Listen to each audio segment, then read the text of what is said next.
Everyone. Hello. Welcome to Cultivate Your Calling. My name is Lionel Hilaire. I am co-founder and treasurer of Divine Potential Services in the beautiful city of Sunrise, Florida. I'm an author, speaker, storyteller. I'm so excited about today. It's kind of like bittersweet because um, to I just published my second book, and we'll talk about that in a bit. But today, my show is really about the anniversary of the death and murder of Tyrell Thrower, who was my daughter's Kyla's boyfriend. Um, on March 29th of 2020, uh, my daughter Kyla came and she burst into our room and she said, "Mom, Dad, I have to go to the hospital." And we're like, what's wrong? What's going on? What happened? And she's rubbing her eyes. I'm thinking that she ate this seafood that she's allergic to, and that we got to take her to the hospital again. But she was like, "Tyrell has been shot," and Tyrell, her boyfriend of 2 years, has been shot. And Kyla did not want us to take her to the hospital, so she drove herself. And and so we said, we're going to stay back and pray. And my wife and I were like, "Oh, he's going to be okay. He's going to be okay." Um, this was like around 11:30 at night, and about 2:30 in the morning, my daughter Kyla called my wife's phone, and I'm like, "I'm not picking up that phone." And she said, my wife picked up the phone, and my daughter Kyla said that Tyrell has passed. And quickly I realized that um, if black men don't do three things, black women, men, and children are in trouble. And those three things are black men being restored within themselves, emotionally, mentally, physically, black men being restored in their relationships with their spouses, with their children, and their community, and black men being restored or elevate in their careers, discovering their purpose and learning how to monetize their gifts, not just working a 9 to 5. So, the title of my show tonight is Are Black Men, uh, Thugs and Gangsters? And growing up, all I used to see on the billboard was other men that don't look like me. The doctors didn't look like me. The psychologists didn't look like me. The therapists didn't look like me. The lawyers didn't look like me. The Nobody really successful looked like me. And when there was a successful person that I saw, um, he was a rapper or a big time drug dealer. And when I looked on TV, I didn't see any man who looked like me in a positive aspect. But when you watch the news, all you used to see is black men. The television just keeps the camera showing black men committing crimes, committing murder, robbing banks, robbing the stores, shooting one another, robbing and raping and killing women and children. And so I'm, I'm young. I don't know any better. I'm thinking that's my identity. So when I was a teenager, I was a teenage father at age 19, and when I was when I was 19, I managed this rap group because I thought that's who we are, that's who we were, and that's how we're gonna get our money. And we made some music, some vulgar music, some really bad music, and that's who I thought. I was. That's who I thought my future, what my future was going to look like. And to be honest with you, I didn't like it. I didn't like it at all. I really didn't like what I saw. I knew deep down inside something wasn't right. Um, Not long after we started our rap group, we needed money. We needed money to pay the DJ, the producer, the people that we needed to throw events if we had to throw events, if we even if we wanted to, and for like studio time in our album.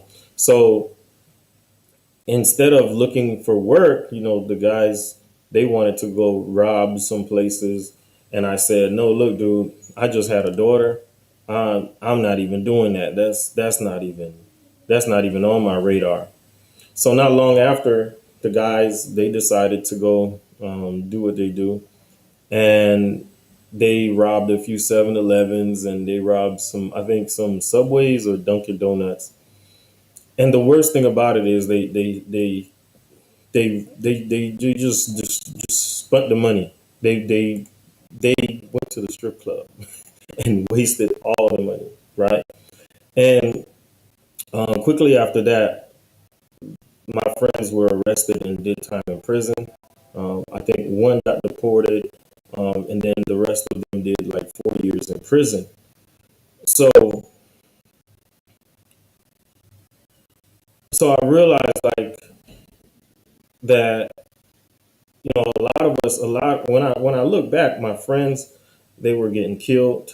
They were selling drugs and doing things, degrading women. And I'm thinking, I'm like, I know this is not us. This is not who we are. And I'm pretty sure that's who they thought they were too. They're just like me. Like, hey, all I see is these guys, cash money and no limit. They're making money. These guys have jewelry. These guys living a beautiful lifestyle, and that's who they think they are. And I mean,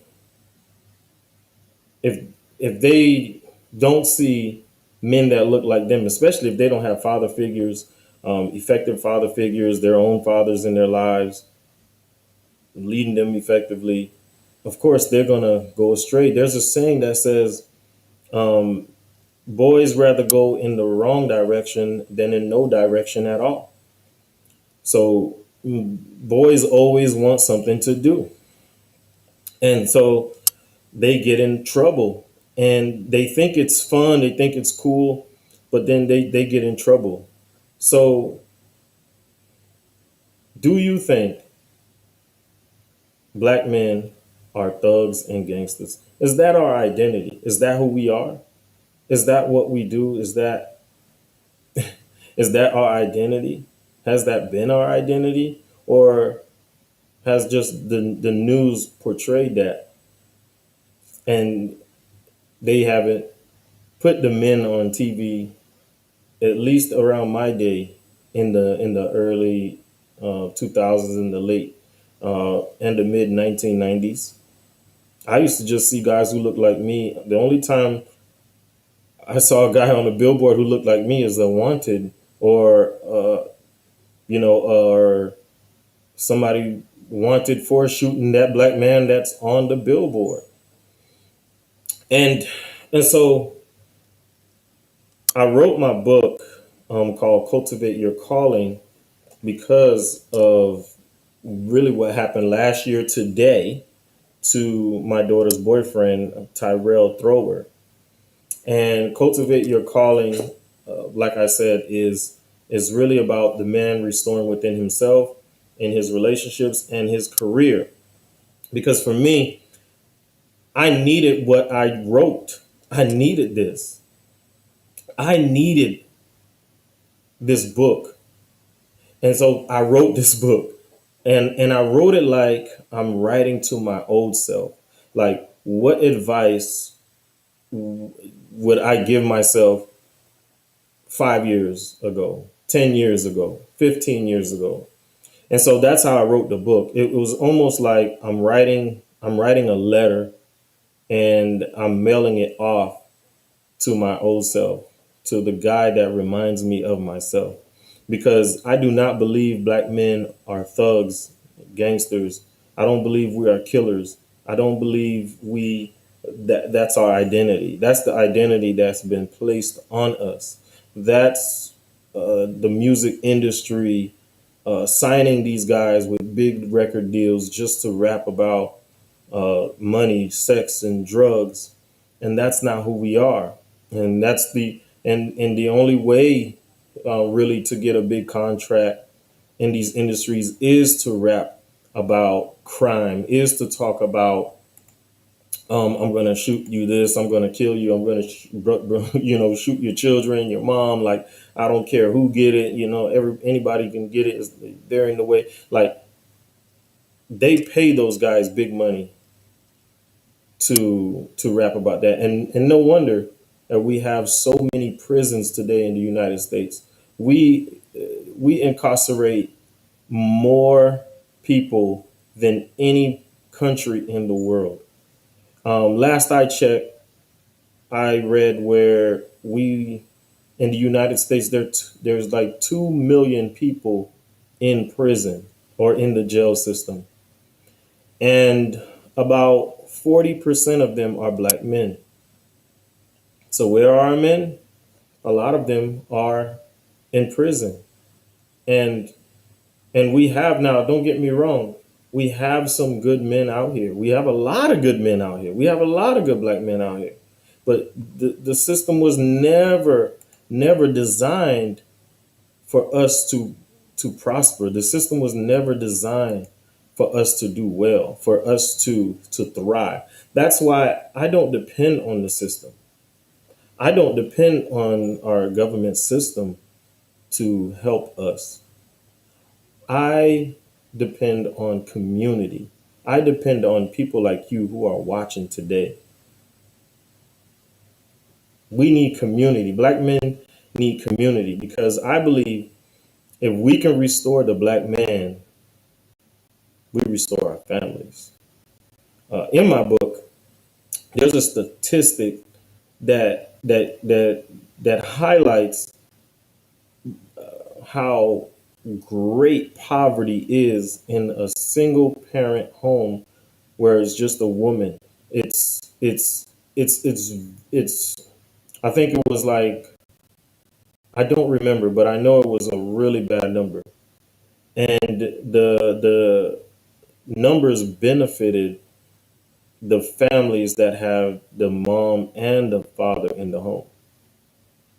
And I know, like there are some single parents, single moms, single dads, they're thriving, they're doing well. But the overall number is what I'm talking about. And we need to do something about it. We cannot just keep a blind eye to what's going on in our communities. Like, we really need to hone in and play your part, man. Look, I believe you were born for a purpose. I strongly believe that you were born to impact, to not just live paycheck to paycheck, not just, just hope to have food in your refrigerator and just to live day by day. I believe that you were created to thrive. I believe that you have the spirit of God on the inside of you, and that's what makes you so awesome. That's what makes you so incredible. And because you have that gift, the world needs to witness it. I remember just working on a 9 to 5, and I was depressed. I knew something was missing. I I was so depressed. It went on for months. My wife thought I was cheating throughout my depression because I wouldn't say anything to her. I would go home. I wouldn't say anything to the children, to our children, and I would just go in my bed. I would go shower, go in my bed, and go to sleep, and wake up and go to work the next day. How many of our men are doing this on a daily? Just living like robots, just going to work, coming home, going to sleep, and that's it. No, man. You were made to impact. You were created to impact. to thrive, to live a great life, to live a good life, and to lead, to nurture our children, to nurture your family, to love on them, and not to abuse them verbally, mentally, physically, but to love on them. And I had to learn the hard way. I was brain fogged as a father growing up. I was very edgy. I was a non-present. I protected, I provided, but I missed the third P. It was just like my dad. I didn't want to be like my dad, but later I found out that I was actually being like my dad. Well, my dad was a great guy, but all he knew to do was to protect and provide. But he also missed the third P. And for me, I always protect my family. I protect them with my life, and I always provided. Even when I wasn't working, I made sure like I went out there and hustled to get what I needed to get for my family. But for many of the years, um, I missed that third P, and that third P is present. To be present. I was around my family, but I wasn't present. I was with my family to gatherings, events, but I wasn't present. I wasn't there. I was brain fogged. And a man who is brain fogged is potentially a dangerous man because he can easily get anxious and easily get angry, become angry and violent. And so when I realized that I was brain fogged, when I found out that my testosterone levels were so low, and my estrogen's levels were high, and my vitamin D levels were low, I took action really quick, and and it changed my life, man. It changed my life. I'm here today. I mean, I wrote this book in less than 40 days. That's how much clarity I've gotten over the years. Um, recovering from brain fog. My first book, it took me about a year to write it because I was still like brain fog from around that time. And like, I think it was like 2015, 26, 26, 2017, 20, yeah, about 2016, I started and then got done 2017 and then published it and released it around 2018. Hey B, how are you doing? I'm good. Thanks for joining. And and black men aren't thugs. We aren't gangsters, man. Like we are fathers, we are leaders, we are hardworking, we are loving, we care. To get to know us is to love us, man. To get to know us is to always want to be around us. And I'm doing this show, I'm doing this book because this is what I needed. And when I bring on guests, it's for you to connect. It's for you to connect with them to help you build community around yourself. We all need community. But when I used to go to events with my wife, all it was just women, women, women, women. Like you do not have to tell the women to work. Women, y'all get up and y'all do y'all thing. So I salute to you. I salute you. Hats off to you. We don't have to tell you to do anything. Y'all come together. But us men, we need to come together. We need to collaborate on projects more and more. I know some of us are doing it, but we need more. Our communities have too many gaps in them. We need it more and more. Like I see women. I love the anthologies, the collaborations on the books. My wife is a part of a couple of them. Um, I I see that. I'm a part of one as well, where it's called it's coming out, and it's called Lessons for the Little Boy. And I wrote a poem. Matter of fact, okay, I wrote a poem in that book. That'll be releasing. I have to get with my friend and ask her. But I wrote a poem for this book as well, for Cultivate Your Calling. Can I share the poem with y'all? Let me know. Can I share the poem? Can I read the poem? Let me know. Because if you don't want to hear it, I won't. I won't share it.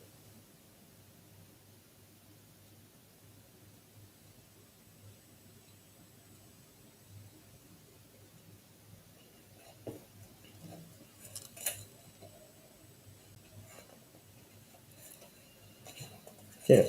All right. So I'm looking. I'm trying to find it, and while I'm looking for that, um, I wanted to come on here and talk about, our black men thugs and gangsters, um, because last year today's the anniversary of the death and murder of Tyrell Thrower, and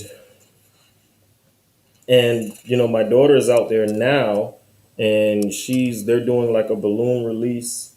I think they were doing it. I think they started at 7:30 Eastern, and they were just having a release. And Tyrell was a twin. Tyrell has a twin sister, Shirel, and hopefully really soon I can bring her on the show and just ask her a few questions, see how she's doing, how she's coping with this. That's crazy. You have a twin, and your twin is you get a phone call, and your twin is dead. So, all right. So I'm going to share the poem right now. I'm going to read it, and this is the first time I'm doing this live since my book is published. It's a copy written. I have more poems written. I have more to come, and I'm putting them in another book that I am collaborating with several authors, and most of them are men. So I'm excited about that. So here's the poem. It's called New Man Poem. Now I must admit I was wrong. Thought I was a dog all along. There was help out here, but it missed me. So I began to search for someone to fix me. My identity was broken. My identity was slandered. I was treated like dirt, looking for a fix, so I chased skirts. Woman after woman, that didn't work. Pretending I'm strong, but I'm really hurt. You couldn't hear my moaning because I was silent. They say men don't cry, so I became violent. Later, I found out that I've been lied to and I've been tricked since junior high school. See, change came after I stopped trying. I realized I'm just like a lion. All this time, I let him use me. But right now, the devil gotta loose me. I'm no longer that same man because I put my life in God's hand. So, brother, let me tell you this, there's no such thing as a quick fix. So, denounce the dog. It's not who you are. You've been made in the image of God. Now, look up to Mount Zion. You went from a dog and now a lion. And I wrote this poem, and that really what you heard was just to sum up my life a little bit, because as I wrote in the book, that growing up, that I used to just see men just call each other dog, dog, dog, dog, and that's what we act like, dogs. And what do dogs do? Dogs dogs have babies with other dogs, and they keep moving. Thank you, B. Thank you. And they keep moving. Some dogs protect, some don't. Some dogs bite, some don't. Some dogs take care of their puppies, some don't. But what I realized about a lion, first thing, God compared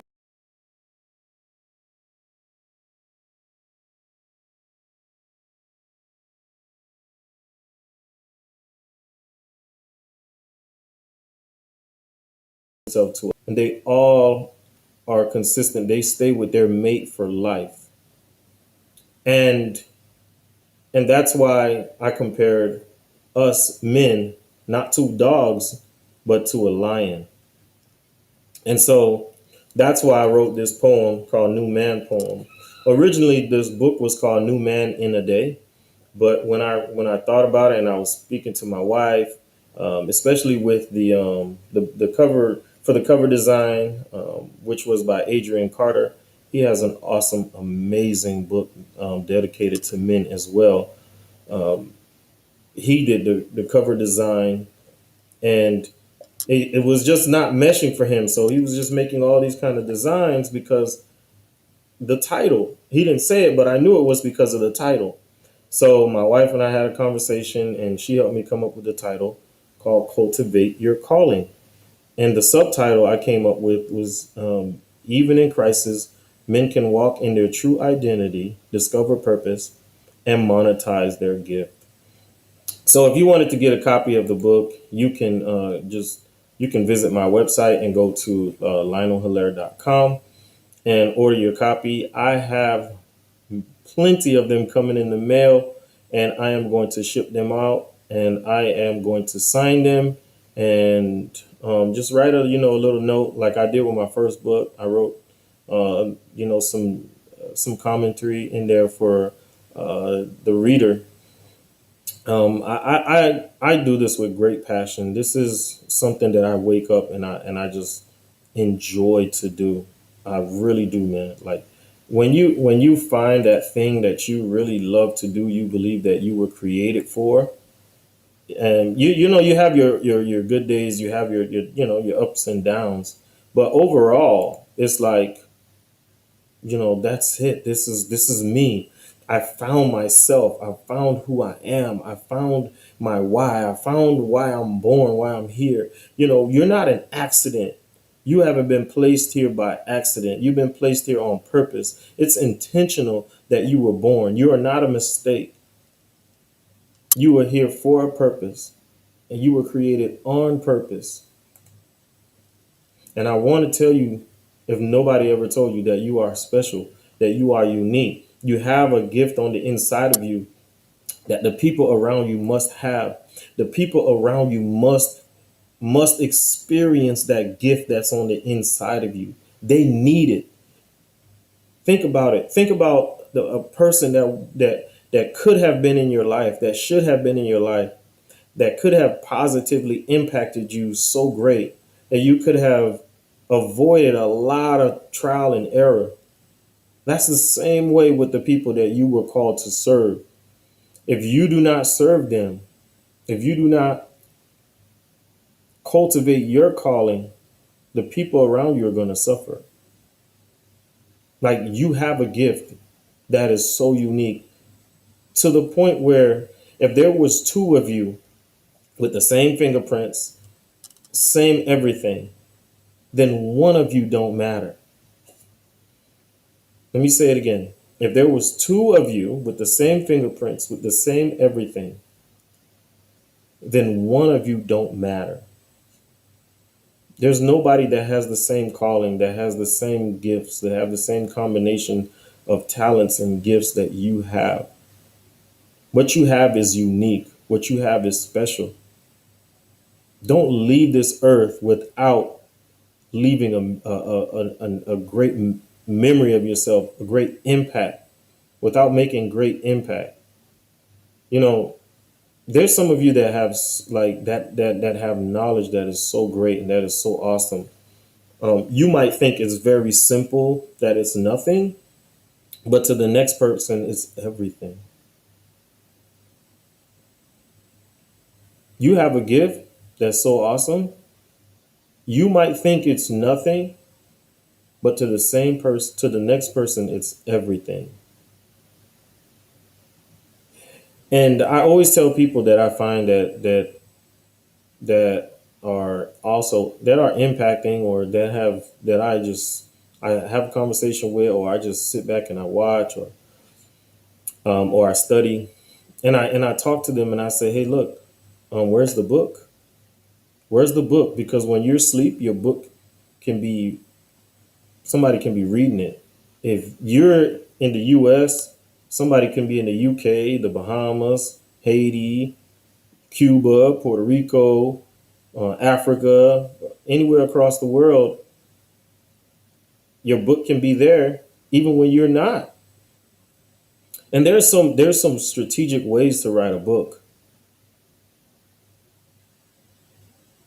I can share that with you. You just reach out to me. I can share. Like, I'm gonna give you an example. I wrote this book in less than 40 days, but prior to that,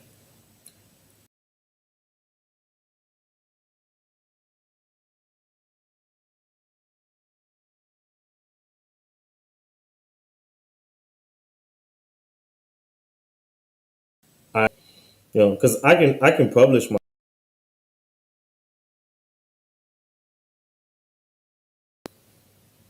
And so when she gave me her price, I'm like, all right, we're gonna do it. I'll hit you back. And I hung up the phone, and I'm like, what we gonna do? It's like, Lord, what we gonna do? And quickly, I remembered that there was a book that I have here in my office that had some reviews on the back. And um, so I thought about reaching out to entrepreneurs and have them sponsor my book. And if they sponsor, I'll let them get read 2 chapters of my book, and then they get to leave a review, and I put it on the back cover of my book with their name and their business name. And so I did just that, and they said yes with flying colors. Like, people were saying yes left and right. So if you wanted to write a book, like, there's people that will say yes to you. You might get some no's, but just write a list of names, write 100 names if you have to. And I'm sure like all you really need is about 10 to 20 people to say yes and actually, come through. So I had many people come through. Um, but there were 7 in particular that really gave the highest tier of donations or sponsorship. And so I put them on the back of the book. Let me see if you can see that. You see that? That's their quotes right there. And and on the back of this book is worth $2,000. $2,000 on the back of this book alone. That's not including the pre-orders. That's not including that. That's not including the people that gave just $100. People that gave $50, $100. That's not including them. I've raised almost $3,000 for this book, for this project. If you have a strong why, if you have something that you want to share with this world, and it can capture people's heart, you can get sponsors for your book. And for the most part, it don't even have to be nonfiction. A lot of people are into different things. You just gotta survey your circle, and you can publish your book. You can do that. Look, I believe in you, but what matters the most is you have to believe in yourself. I realize all these years, I'm 39, and I realize all these years that when I speak to people, when I even look at my own self coming up, that the average person does not believe in themselves. The average person does not believe in themselves. And if you believe in yourself, you're believing higher and better than the average person. And that says a lot. Because once you start believing in yourself, once you start believing in the vision that you have, and stop allowing yourself to be tormented by the memory of your past, you can do great things. You can impact lives. There's no greater feeling outside of my family of people telling me, Lionel, man, you inspire me, bro. Like what you doing. When we had conferences also, they're like, man, this conference was amazing.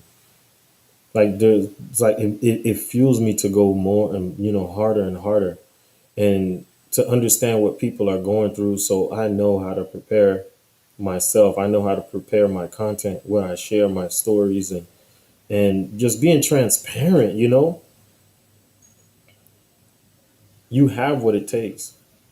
We're not the gangsters.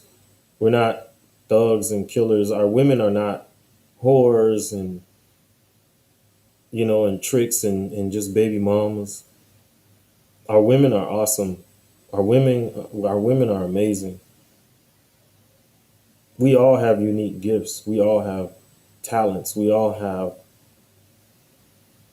something to share. Otherwise, you wouldn't be here. If you're still breathing, you're watching this, you're listening, you have what it takes to impact, to change the narrative of our community, of your community. One person can do that. All it does, what it really is a ripple effect. When you start impacting, other people wants to join. Lives are changed, and then that's how community can be built. Because you won't, if you find yourself doing it, impacting alone, trust me, real soon you're gonna have people want to tag along because they see what you're doing and they want change too. The people out there that are doing, committing crimes, and I was I have friends like that committing crime, and they were some of the coolest people you know. They just misled, misguided, broken. Those are some of the coolest guys. Like they got through robbing these places, and then the news say they were armed and dangerous, and they're coming to my house, and I'm like, dude, I'm looking at them. They were like, look, man, we're on the news, and I'm like, I turned on the television, and I said, dude, you guys are not armed and dangerous. They didn't even have guns. They pretended they had guns, and I'm looking at them like, dude, you're not dangerous, dude. It's not you. I'm not afraid, not one bit. We have to do something, people. I am trying my best. I'm giving it my best. That's all I can do. One day at a time, one movement at a time.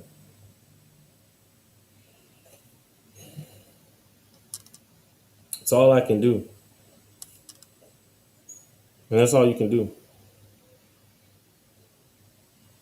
But I wanted to come on here and really just say, just shout out to Tyrell Thrower. He'll never be forgotten because I dedicated my book to him. I put his photo in the book. I dedicated to Tyrell Thrower. And there's more things to come with the name of Tyrell Thrower attached to it. And I have other friends too that were murdered through via gun violence.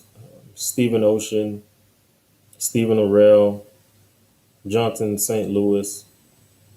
I have friends, friends that I haven't really grieved like I needed to. I'm working on a poem, and part of it was talking about that Steve got shot. Um, I can't express my sorrows because I have to work tomorrow, and a lot of times as men, we don't know how to grieve in a healthy way, and so we do it in ways that show signs of self sabotage, and we sabotage the people that love us the most. So mental health is key. Emotional health is mental health. That's key. And I want to get this book into the hands of, my goal was 100,000 men. That's way above me. I don't even know, 500 men. That's way above me. But if I reach 1,000, that's fine. 10,000, I'm gonna still push. But that's my goal. That's what I want to do. That's the plan. And so if you want to get a copy of the book, you can visit lionelhilaire.com, and I will get it out to you as soon as they land. at my home. I will ship it out to you. And because of your generous purchase, it helps me to continue doing what I do, to put back into whether it's studio equipment. I just bought this microphone, this webcam you see is so awesome. I want to upgrade my laptop because it moves so slow when I'm trying to log on. I do not like PC. I like Mac. I like MacBook. So, so I would take some of those funds to do that, so I can have my viewers like yourself have a better experience. And then I want to pay for a premium version of this software right here, so I can play commercials, I can play videos, and I can have my logo put up. And when my guests come on, I can play a short video for them of their, what introduction or whatever it is that they have. I can share their flyer because that's really what my goal is, to bring guests on. Tonight, my guest was supposed to be Luck Fitness, or Luck Pericles, but he's a fitness coach. He was just calling me, but I'm here now. And maybe something came up, but I know he trains. He was training, so that's why I scheduled it late. But uh, it was really on time because of really what today represents. 1 year since Tyrell Thrower was killed, and um, what'd you say? Be talk some more. Read another poem. What do I even have another poem? It's let me see. Let me see if I have another poem before I let you go. If I can find it. Where is it? Where did I do? What did I do with it? Now this poem is really good. Um, Let me see. I have another one, and you'll really like this one. You'll really like this one. I didn't want to do it, but B wants to do it, so I'll do it. This is why I'm here. Why not? Okay. So this poem is called "Cause I Look Haitian," and I'll tell you why in a minute. Well, the poem is going to tell you. All right. So Lionel, nice to meet you. Fist bump. Little does he know I'm a ticking time bomb. Sixth grade is when my life took a shift. Back to school. Mama got $100 for 4 kids. How can I make this work? Mommy and her thoughts. Like many Haitians, we went to swap shop. First day of school, I swore I'm fresh. Shirt, pants, and shoes all on deck. Walking on campus, happy as I can be. I knew I was the phone, 'cause all eyes on me. For the first time in my life, I was winning, 'cause primary school was a rough beginning. But no looking back, I love the new me. My future is bright, as far as I can see. First period was great until the next class. I'm so clean, no need to walk fast. I'm so proud of myself, head held high. I'm liking school for the first time. Then bang is all I hear. My head hits the wall, ringing in my ear. I thought somehow this was a mistake. Someone will apologize and I'll be on my way. As I turned around, I see 30 boys. I'm trying to calm down, but my head is hearing noise. Now I'm ready to fight. My emotions have changed. I came to school happy and now I'm enraged. These boys told me I'm not one of them and I was faking. And I don't fit in because I look Haitian. All this time, I thought we were one.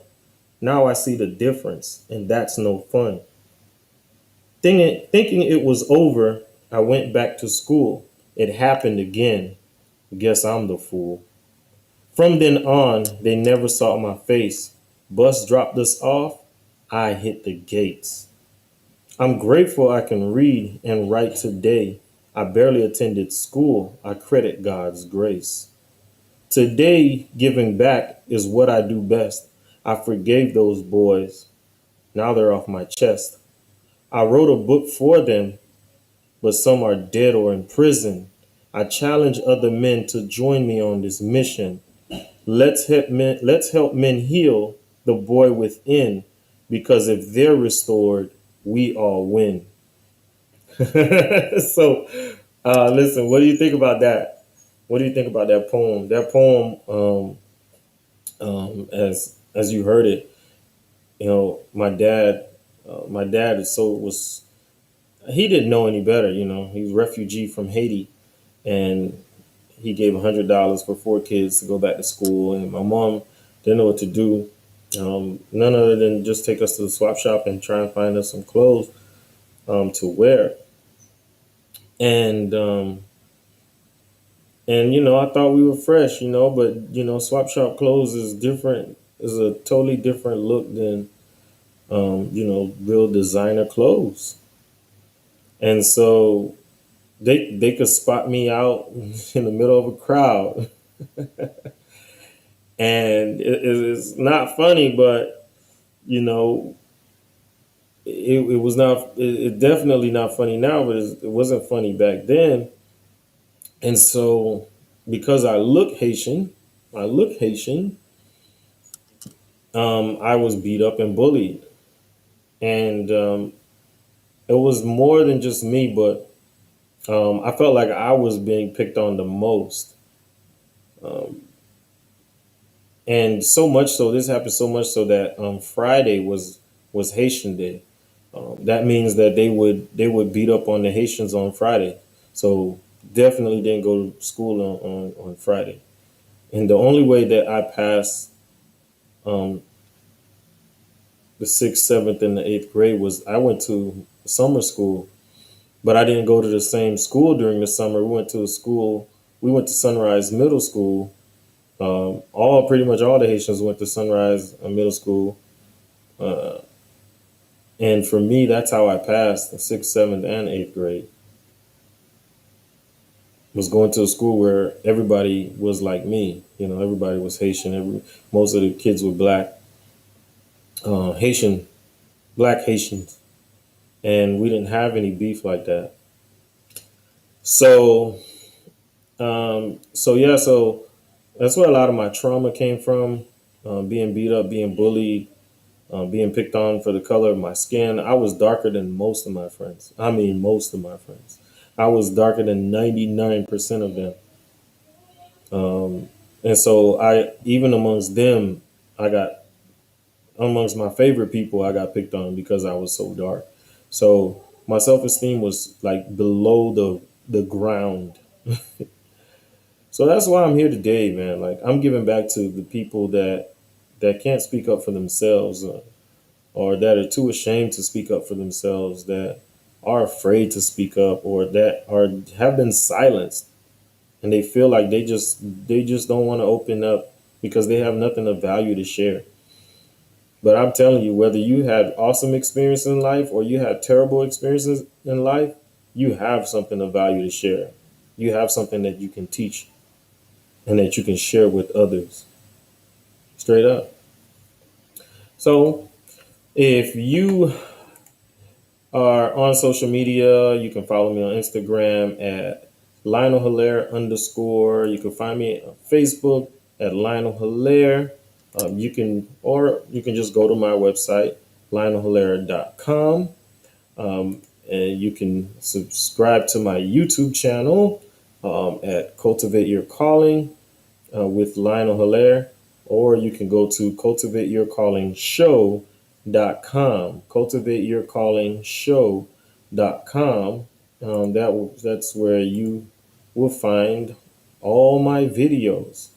And I really just thank you all for coming on tonight, for watching. If you would like to sponsor a show, you can reach out to me, and if you have something to share that's positive, that our community can use, our community can share, that you can share with our community, come on in. Let me know. Reach out to me. You can message me, or you can email me at lionel@lionelhilaire.com. Or if you just wanted to donate, you can donate to $ Cultivate Your Calling via Cash App. So $Cultivate Your Calling.